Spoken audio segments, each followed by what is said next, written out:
And so with that, I think that's a very important point that you're talking about. And I'm kind of just thinking like, I feel like a lot of times in society, we just pick a one goalpost, one size fits all for everyone, right? Whether that be basketball, whether that's in the classroom in physics, and we just compare ourselves to other people instead of setting our own goalposts. So how can like coaches and teachers and parents help their athletes set their own goalposts?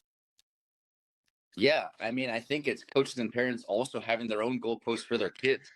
Very recently, I went to one of the basketball games at my school. These are kids I used to coach, and so I know them fairly well.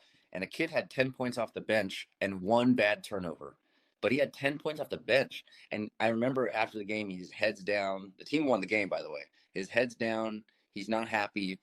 And I said, dude, what's going on? You had a great game. He's like, no, I didn't. Did you see that turnover? And it's like, if the goalpost is zero turnovers, then I guess he had a bad game, but that's not a healthy or productive goalpost. This kid had 10 points off the bench, which is rare in high school. Some kids average 10 a game. He had 10 off the bench. And so I think it's just so important that we are realistic with them about where the goalpost should be, and also giving praise for things that are outside of what we might measure as the goalpost. Like um, getting the rebounds, doing the dirty work, doing the little things, and really measuring yourself up. Like if you put your goalpost at, I need to get 20 points a game. Well, that's kind of out of your control. There's so many things that could come into play. Maybe they play a different defense on you. Maybe your shot's just not hitting that day. And so I think it's so important to instill in our athletes to take their power back.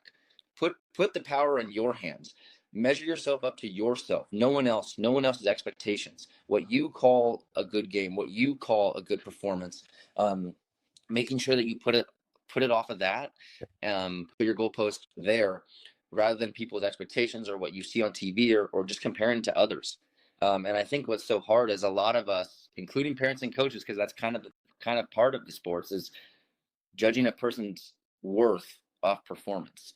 And that's been hard for me to overcome in my own life. Is I felt like a lot throughout my life, viewed as an athlete, a lot of my character worth as a person, was judged off performance. And that's been a hard struggle for me to overcome throughout my life, and it's still sometimes hard because I seek that validation. I've been used to getting praise for performance, and if we only give kids and young athletes praise when they perform well, they grow up learning that they have to perform well to be good enough, to be good as a person. And so when sports are over, you really want to instill confidence in kids that, like, you are more than your performance. You are more than this numbers, you are more than the score. You do great things. And so that's what it comes down to. Like when I say limiting beliefs and measuring, putting the goalposts at the right place, is like, what makes a great person? What makes a great teammate? It's not some of the very cliche things that we sometimes think of. And so from a personal standpoint, teaching, like I mentioned, like, it has been a challenge to make this college level class fun in a sense. And I think that's what is my strength in regular physics, is making class fun. And that's what keeps kids motivated. But in a college level class like this, it's hard to find the fun in it and creating the fun. And so for a while, early while I was teaching this, I was putting my goalpost at our kids having fun. And when I didn't see kids smiling and I didn't see kids enjoying it or talking extremely highly like they do in regular physics of me, I would tell myself I'm a bad teacher. I would tell myself I'm not good enough. And if I'm that's me putting the power in 15-year-olds hands. That's me saying you get to decide if I'm good enough, if I'm a good teacher. And then so it really made me think, like, man, what makes a great teacher? And I thought about it and I really had to write these down. And I was like, man, like, connecting to their lives, making content relevant, um, improving their understanding. Those are what makes a great teacher. And when I looked at it, wait a sec, I'm doing those things. I am a great teacher. And so that's kind of a personal example of what I mean by moving the goalpost. Like my goalpost was basically letting other people either tell me if I reached it or not. And so as athletes, I think the should not come from, did my coach tell me I did good? It should come from internally, of what I measure up and what I decide is good. That's a really interesting point, and it's finding some of those measurables, right? That not necessarily you see on social media. That's not necessarily having 25 points per game, but how did I really contribute to this team? And I can even speak from it from a coaching standpoint. It's really hard sometimes, especially because coaching is such a long game, right? I'm playing it to where like I see them in 10 years and I see them being productive citizens, right?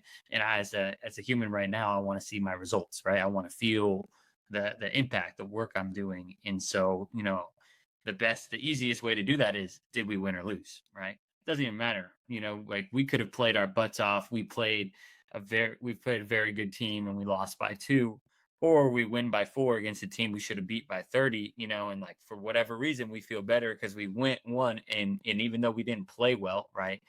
We judge ourselves based off of those wins and losses, and in reality, it's the harder thing to do is to judge ourselves off of our performance on necessarily how we are progressing, right? How are we getting better? Are we hitting more shots? Are we, do we have some more continuity, some more flow on offense?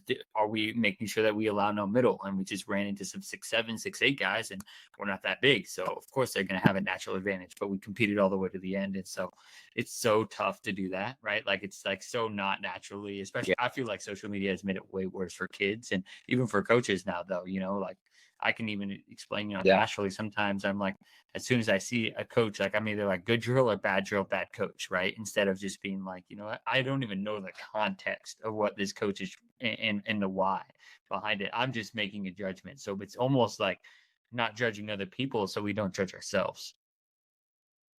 Yeah, yeah, totally. I think Kobe, and I'm gonna paraphrase this, but he basically said it's like the destination's not the goal, it's the journey that's really the goal. And Right. that's really what it's all about. It's like throughout the journey, what are you learning? Are you improving? Are you getting better? Are you feeling stronger physically and mentally? Like it's crazy because all those things can be true. And then if you lose the game, you don't feel great, right? It's Yeah. like you can do Yeah. all. I think I think it's just shining some light on the journey for a lot of people.